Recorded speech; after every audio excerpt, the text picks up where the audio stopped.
Hello বন্ধুরা, আজকে তোমাদের সঙ্গে একটা রান্নার রেসিপি শেয়ার করব।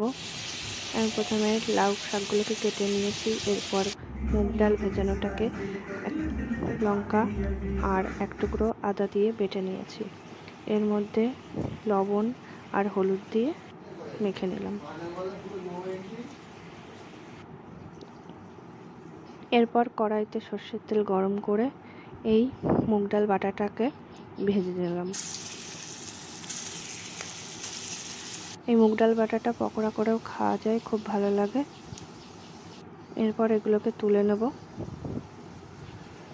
এরপর সর্ষের তেলের মধ্যে শুকনো লঙ্কা আর 5 ফোড়ন, রসুন কুচি, একটা আলু কেটে দিলাম। এর মধ্যে কাটা শাকগুলোকে দিয়ে দিলাম। এরপর লবণ আর হলুদ দিয়ে দিলাম। তারপর টমেটো কুচি দিলাম। দেওয়ার পরে একটু নেড়ে চেড়ে জল ঢেলে দিলাম।